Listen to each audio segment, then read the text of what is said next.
Okay children, then the second type of simple permanent tissue, that is collencyma. What is the second type of simple permanent tissue?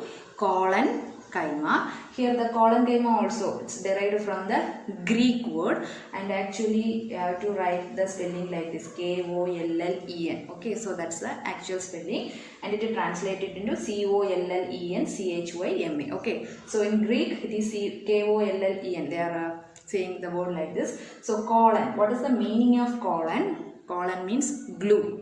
Okay, what is the meaning of colon? Colon means glue, and enzyma means infilling. So infilling of glue, that is the meaning of collencyma. Okay, so collencyma is also derived from the Greek word.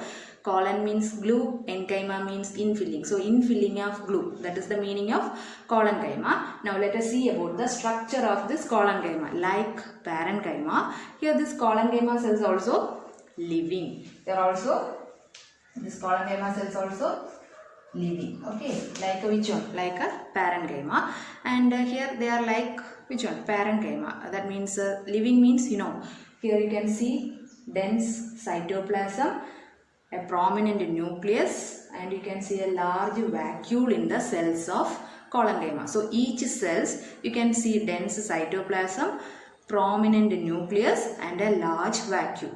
That is together called protoplasm, isn't it? So if the cell has protoplasm, they are called as living, isn't it? Likewise here, these collencyma cells are living due to the presence of this protoplasm. Also, it's like a parenchyma. Collencyma like a parenchyma, but here the cell wall of this collencyma are irregularly thickened. Okay, the cell wall of the collencyma are irregularly thickened. You can see the corner of the cell of collencyma are irregularly thickened due to the deposition of cellulose. Okay, so due to the deposition of cellulose, here the corner region thickened. Okay, so but in parenchyma it is thin wall. Here you can see the irregular thickening. So this is the structure of which one? Collencyma. Understood? So in the collencyma, they are living cells because of the presence of protoplasm, and here the cell wall, they are irregularly thickened due to the deposition of cellulose at the corner of the cell. Okay, at the corner. Here also you can see corner of the cell.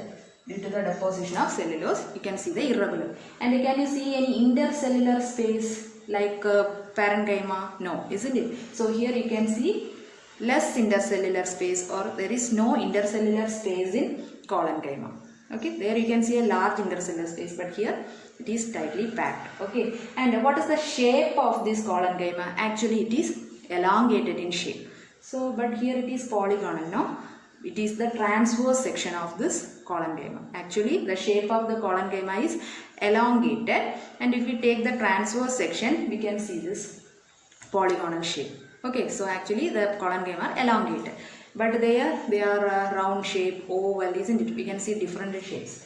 Then, what are the functions of this collencyma? They are called as the mechanical tissue. Collencyma are called as the mechanical tissue. Why?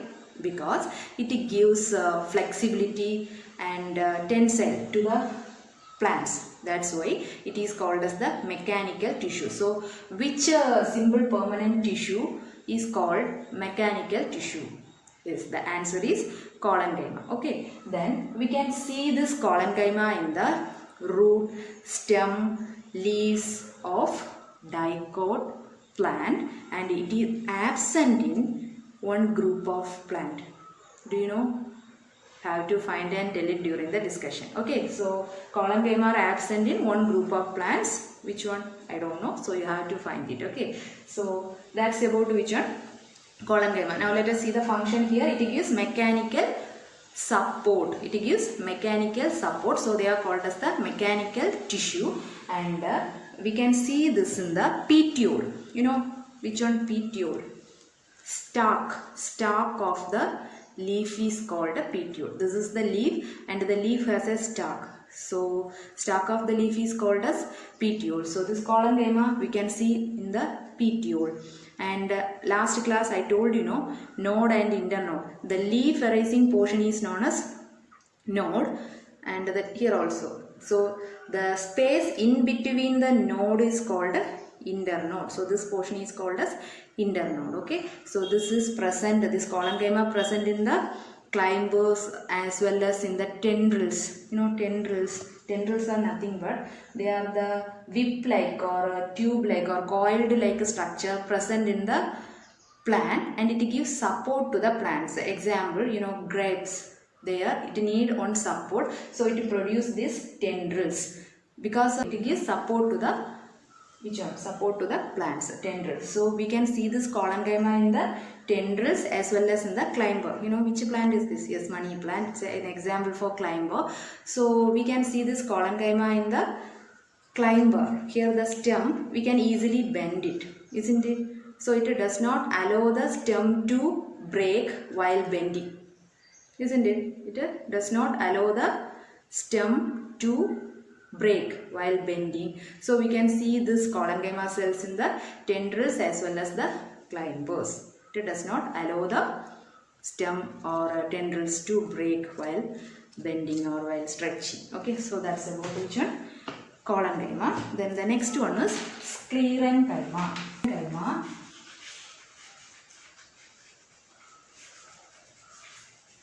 If the term also derived from the Greek word. And what is the meaning of scleren? The meaning of scleren is hard. Okay, the meaning of scleren is hard, and it is also derived from the Greek word. Enchyma means infilling. So infilling with the hard substance, that is known as sclerenchyma. It also gives mechanical support to the plants, and when compared with the collencyma and parenchyma, these sclerenchyma are dead cells. Okay, sclerenchyma are dead cells because inside the cell we cannot see protoplasm. It is empty. Okay, we cannot see the protoplasm, so they are called as dead cell. So which one is called as the dead tissues? Sclerenchyma are called as the dead tissues because of the absence of protoplasm. And here in the sclerenchyma you can see thickening. The cell wall is highly thickened due to the deposition of their cellulose. No, collencyma here highly thickened due to the deposition of lignin. Name of the chemical is called lignin. So do you know what is lignin? Lignin is nothing but it is the complex polymer. It gives tensile as well as compressional strength to the plants. Okay, so this lignin you can see in the sclerenchyma. So due to the deposition of lignin, these sclerenchyma cells are highly thickened.